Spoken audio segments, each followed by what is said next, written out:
Ito, magandang tanghali. Ito, magluluto tayo ng style papaitan.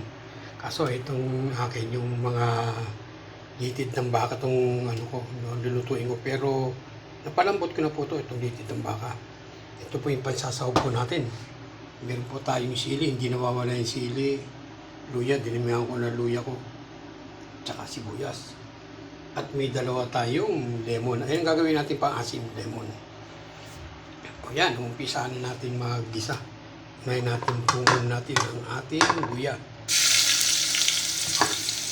Ang damakmak na luya yan nilagay ko para lasang-lasa yung ano ng luya niya.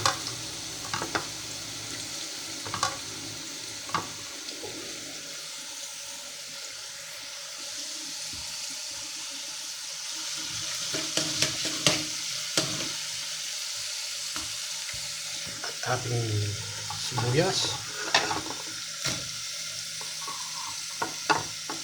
sili, sabay na po natin yan para masarap-sarap at sabay-sabay na po natin.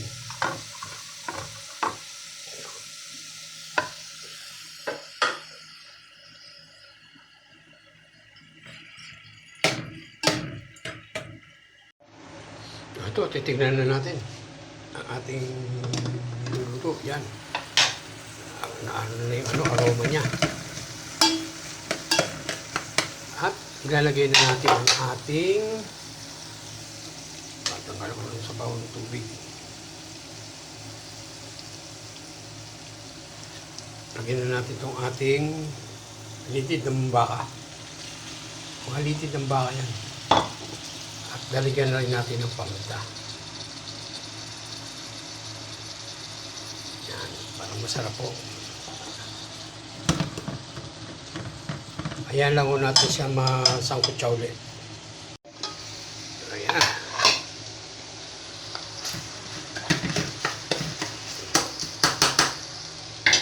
Naligyan na natin siya ng sabaw.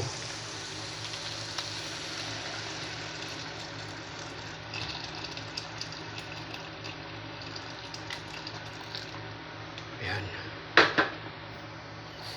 Yung nilagay ko pong tubig ay mainit na po yun. Tubig natin na inilagay. Ayan po na siya. Iniwa-iwa ko siyang maliliit.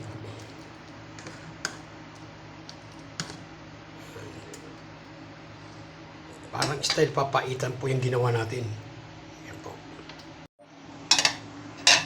Ayan, umukulo na po siya.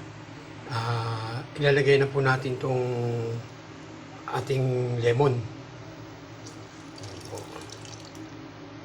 At meron na rin po siyang timplang asin yan, tsaka konting bechin. Yan, may sili yan. Ayan ang masarap na papaitan, no? Yung may taba-taba pa. Tikman lang ho natin lasa, kung ano lasa.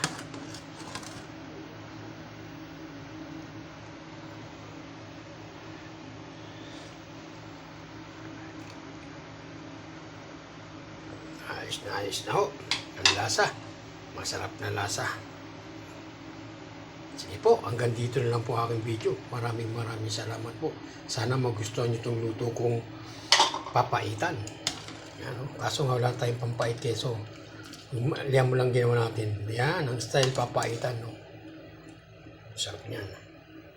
Sige po, hanggang dito na lang po. Maraming salamat po sa inyong lahat.